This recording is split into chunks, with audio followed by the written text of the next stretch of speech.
Hey YouTube, it's your girl Dr. J, and I know a couple of people have been waiting on this video, but I wanted to wait before I did a video on what Speedster was doing for math.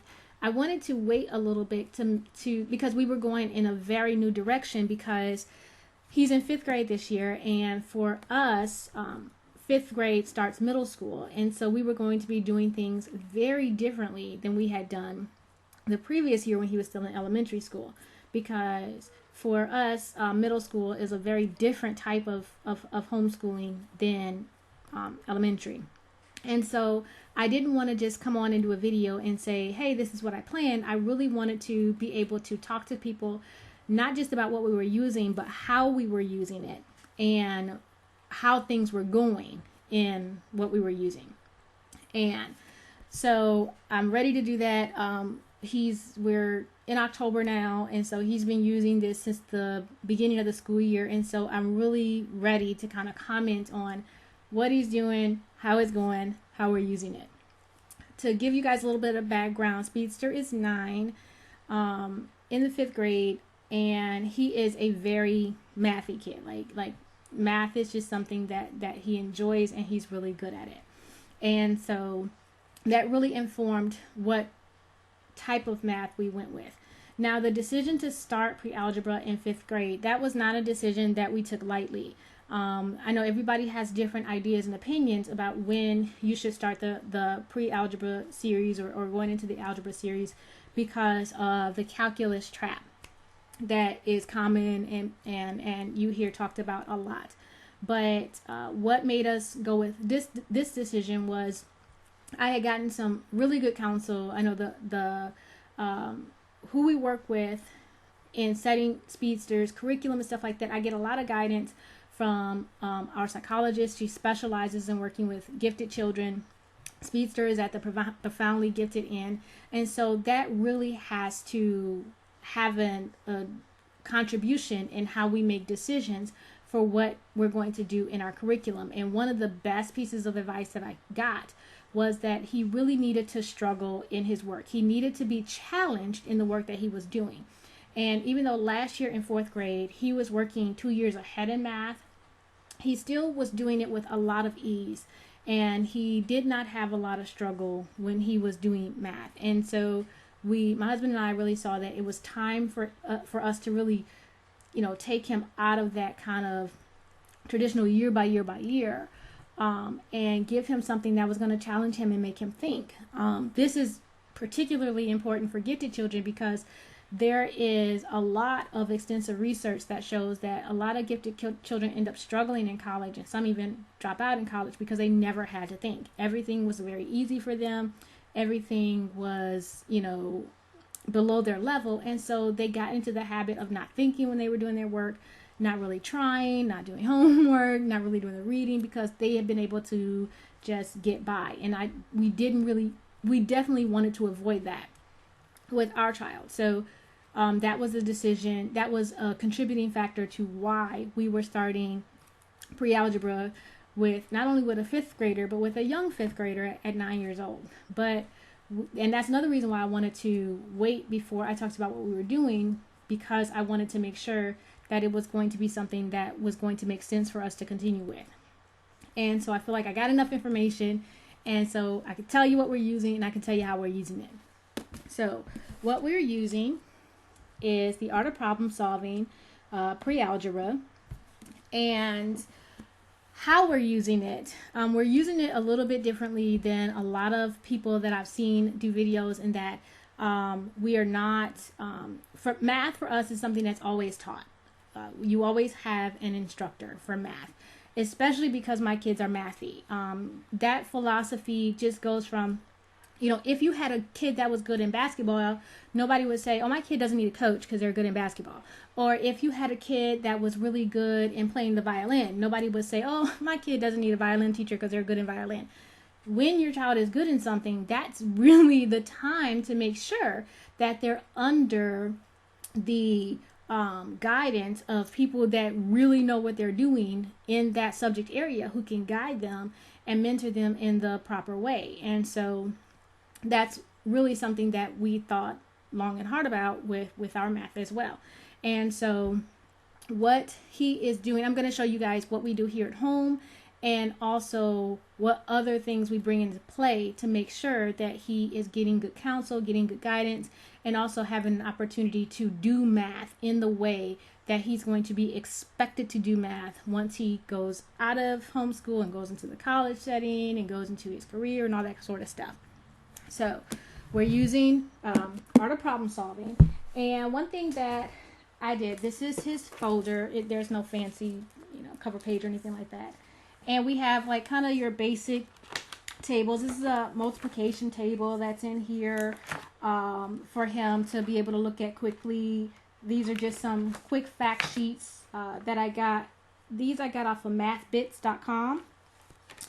And then I just printed them out and laminated them. And then I actually purchased this insert. It's a Prealgebra quick study academic. I got this off of Amazon, and it just has kind of really quick reference things that are in there. And then he has his notebook that's in here as well. So that's what's in his folder. Another thing that's in his folder is this. This is the Prealgebra definition. I call it flashcards, but basically what happens is I go through his chapter ahead of time. So whatever chapter he's on, I go through it, and then I write for him what are those kind of words that are bolded out there that he needs to really pay attention to, because they're going to be things that come out later. So I write the words, and then Speedster then goes and he writes the definition on the back. And you guys, he writes it, even though he has dysgraphia, has some handwriting issues, so it's not perfect, but he can read it. And I know that for him, he really needs to write things for himself as a mental trigger.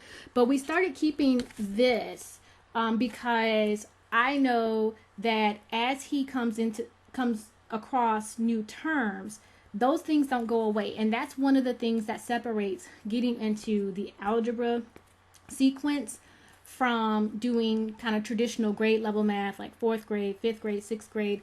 Even when you're doing 6th grade math, sometimes, it'll say, okay, this is the chapter on X, and then this is the chapter on Y. And then once you get to the chapter on X, you don't really have to think about X too much anymore. But that's not the case when you get into the algebra sequence. What you learned in chapter 1, you have to still be actively thinking about and doing when you get to chapter 2, and so on. And so that's the reason why we created this. What I do with these is that I just put them in the book, and they're in order by the way he's going to come across it in the chapter. But if you can see, these are perforated so that at some point he'll be able to just tear these off, and then he can put these on a ring. This ring I keep in his binder so that he doesn't lose this.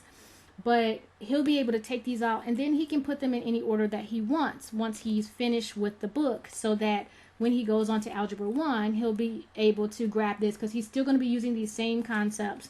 The same concepts of positive, non-negative, the commutative property, factoring, the associative property, the distributive property. That stuff it's never, ever, ever going to go away. He's never going to say, well, I don't have to think about the distributive property anymore. And so that's why I have this.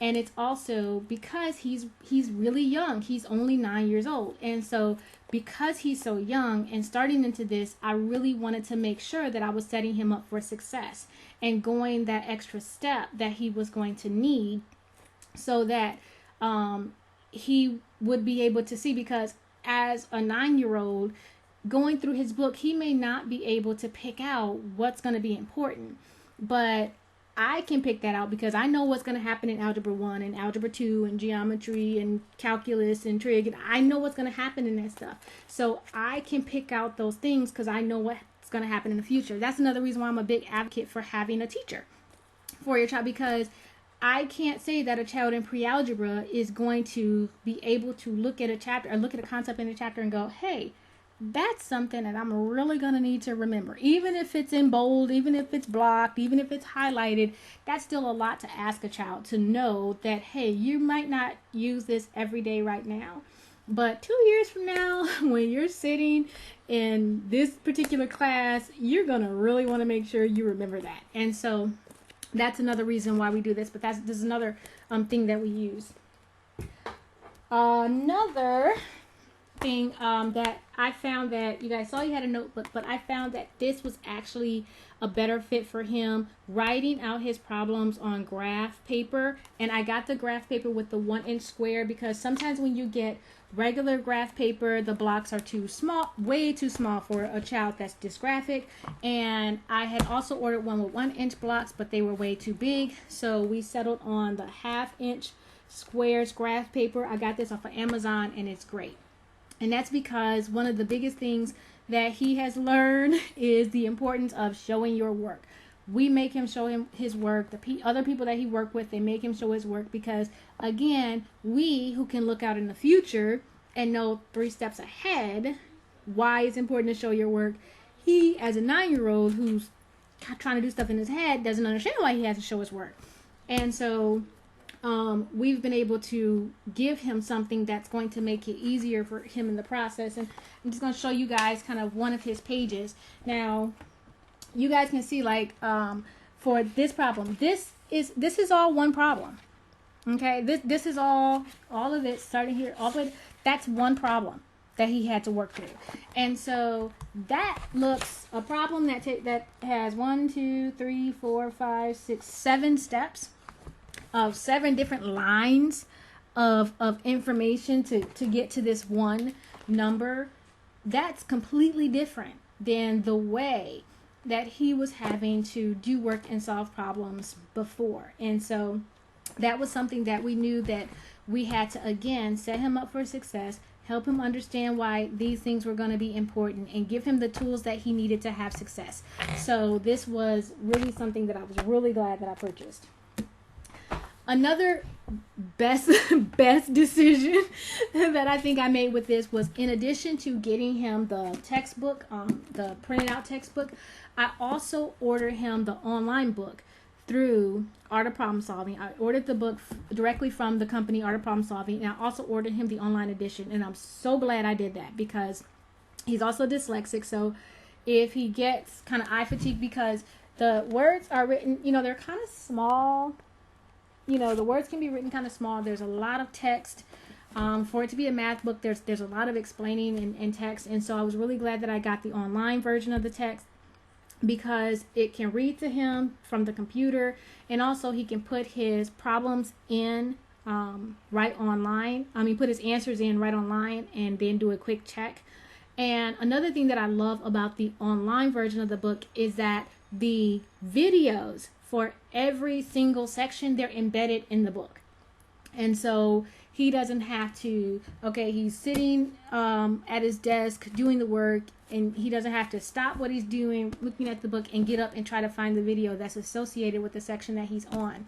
He is able to automatically, the video is, the video on the distributed property is directly attached to the section in the book that introduces the distributed property and things like that. So that was another really, really good decision that I'm so glad that I made, having that online version of the text, because the videos are embedded in it. He can answer the problems right there, and then he can also check immediately to see if he got the answer right when he was doing his work. Another thing that I got was the Prealgebra tutor. I love math tutor DVDs. I also have a mental math one. We got volume 2 because we didn't really need the topics that were covered in volume 1, but I really love the way Jason is the guy who does these videos. I think that's his name, but I might be mistaken, so don't quote me on that. But it's Prealgebra tutor. It's from MathTutorDVDs.com, but I actually got this DVD off of Amazon.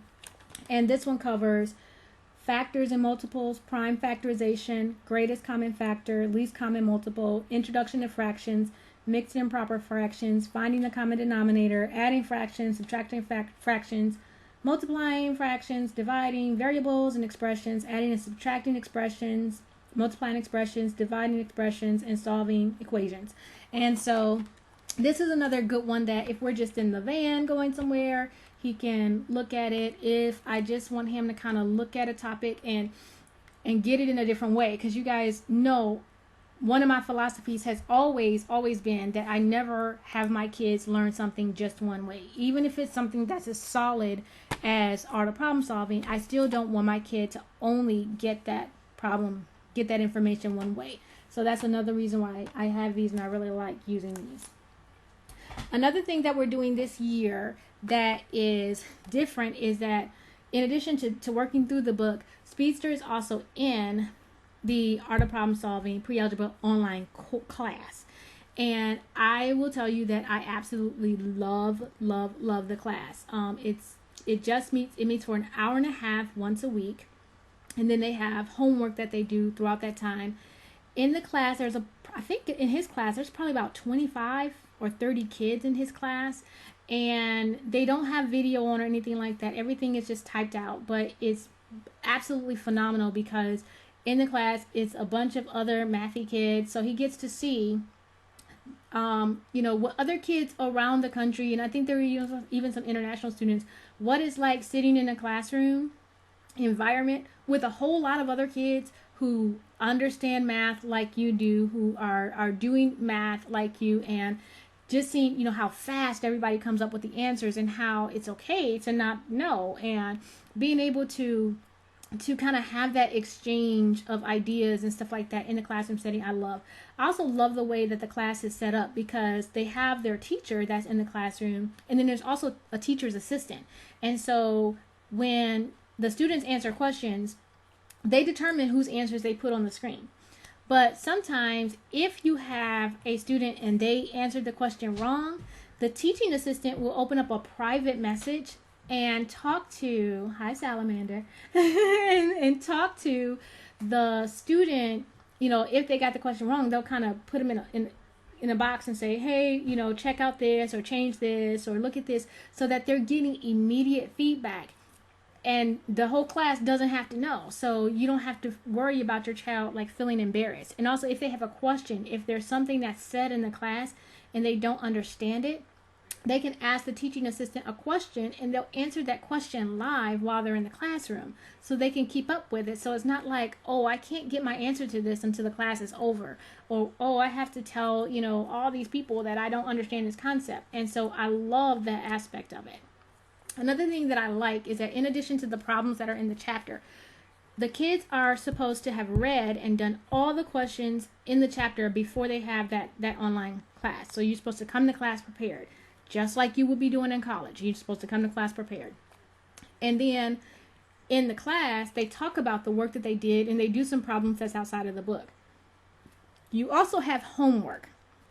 And there's three types of homework problems that you have. The first are challenge problems. And these are problems that may or may not be associated with be ones that you went over in class. So a lot of times it's taking that concept even further than where the book took it, and further than what you took it in the classroom, and asking you to work on that by yourself, and kind of work it out a little bit more. And I like it because as they're doing the homework problem, what happens is, and they call them challenge problems. So they're supposed to be tough, and so you put in your answer, and if your answer is wrong, it'll just tell you, nope, try again, and it records every answer that you tried, and then only when you get the answer right does the answer come up on the screen and tell you, okay, did you take these steps to do it?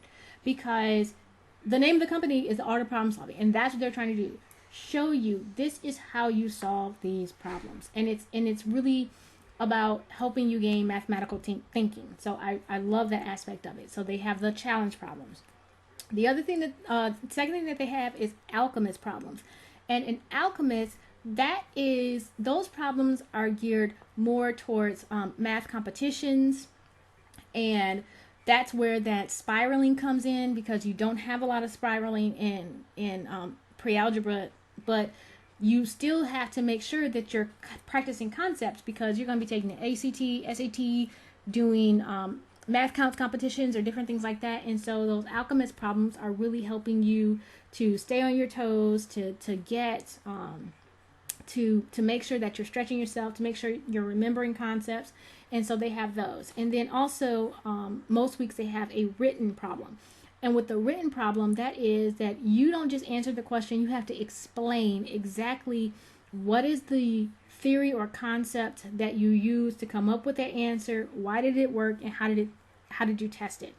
And you have to type that answer in. And then there's a live person, there's a real human being that looks at your answer and gives you feedback on that, because it really helps to make sure that the child completely understands the concept.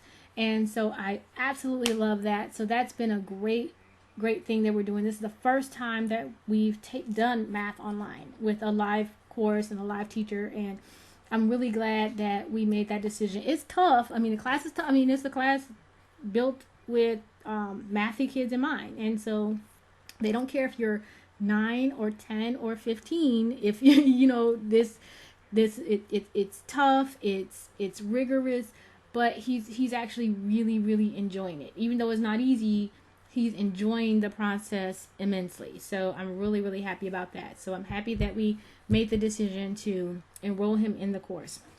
Another thing that he's doing is he's a part of a math circle. And it's him and 2 other kids. They are all in 5th grade, and they're all doing pre-algebra. They're actually all using art of problem solving. And so they get together once a week for an hour, and their tutor is a guy. He is getting his PhD in math at our local university, and he also teaches undergraduate math courses. And I loved this arrangement because, one, they get to see math from the perspective of a college professor who teaches math. And they also are getting an opportunity to sit down, 3-on-1 with a teacher who is helping them love math. I love this guy because he's kind of young, he's kind of hip and cool, but he loves math. I mean, you gotta love math to be getting a PhD in math. And so he's able to kind of introduce math in a way that like I wouldn't be able to do, because I'm good at math, but I don't love it like a buddy or a friend. Like it's a tool for me. It's not a love. And I wanted to not quelch my son's love of math. And so putting him, in a situation where he gets to spend this hour a week with somebody who just loves this topic. He's so good with the kids. He loves to tell them how, I did this concept in class the other day and none of my students could get it. So can y'all get it? And they like to, feel like they're, smarter than a college student or doing something. They did it faster than a college student. And I really like the tutor because he's working with them on speed.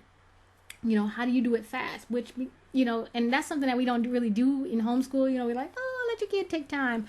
But the truth is, if you're going to be doing higher level math, and once you get to college, now we're far away from college. We're not grade skipping guys. We're not doing that at all. But still to understand that if it takes you a long time to do this stuff, life's going to be tough when you get to calculus or trig or, something like that. And so he's working with them with fluency, which is getting the answer right fast.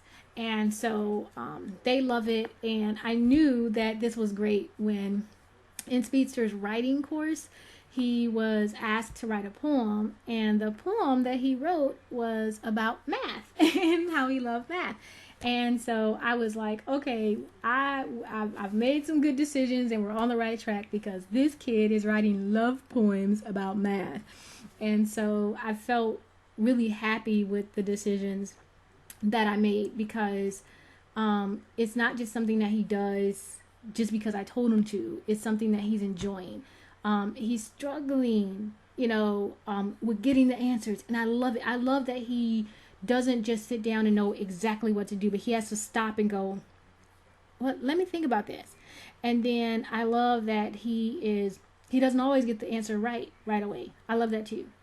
That he's like, you got to go back and check your work, and if it's not right, you got to figure out, what did I do wrong, and how can I do this better, and what do I need to do differently. And so I'm really loving that aspect of it as well. So we're going to be sticking with this. I will say that for art of problem solving, how to know whether or not it's for you, for your kid really, and for you, is that you had to be comfortable with going outside of a traditional scope and sequence. And so if you as a homeschool parent is comfortable with not with kind of, you know, doing math in a different way, that's great. If you have a child that doesn't like math, don't choose this curriculum. And it's not enough that your child be good in math, because I think sometimes people think, well, if my child is good in math, then I need to get them the toughest math available. But it's not about being good at it, because art of problem solving, as early as I think in chapter 1, but I know by chapter 2, but I'm thinking it might have been in chapter 1, there are some unsolvable questions in there. And like they like kind of hint at you that there are some problems that can't be solved. But if you have a child that is going to get angry with you because they worked on a math problem for an hour or two and come to find out that problem can't be solved and the answer was this is unsolvable, if they're not going to be thrilled with that, skip this book. Or if it's not going to, you know, because there are some problems in there like that. The amount of time that we spend, I would say Speedster spends anywhere from an hour to an hour and a half, sometimes 2 hours a day on math. So I would say average about an hour 15 I would say about an hour and a half. Hour and a half every day on math, plus an hour a week with his math circle, plus an hour and a half a week in his online class. So you have to love math to spend that much time with it and not be angry and want to tear the house down. And these are kids that are good. This is not, you know, so it's different if, you know, you have a kid that's struggling in math, you know, then it may take a lot of time. But if you have a kid that's good in math but they like to be done, this is not the program for you, because it's going to be very hard to just sit down for 45 minutes and say, okay, I got my 45-minute math session, so life is going to be good. You're not going to get much accomplished, because this, you know, math curriculum, it really requires you to sit back and think about what you did and check it and go back and contemplate. And especially with the online class where you're not just solving math problems, you're writing about math theory. So, you know, that's something that if you don't think your child, you know, would really want to do that, then it's probably not going to be a good fit. But it's a great fit for kids that really enjoy math and they're good at math. The online class is great. I would say that the online class, it does not replace the parent. The way that it works with my husband and I is that we kind of treat it like, just like if he were in a traditional school setting. Just because you have a teacher at school doesn't mean that you're not going to have your parents help you with your homework, or, you know, explain something to you, or go to the whiteboard with you. So there are times when he's trying to do something and I have to step in, or my husband have to step in, and we have to go to that whiteboard and say, okay, you know, think about this question, think about this concept, and really help him work through the process. So this is not a situation where if you're not good in math, if you're not one where you can kind of sit back and go, oh, I get exactly what they're trying to do, then it may not be a good fit, because there will be times when the concepts are going to be so tough that you may have to step in, because they talk about things differently.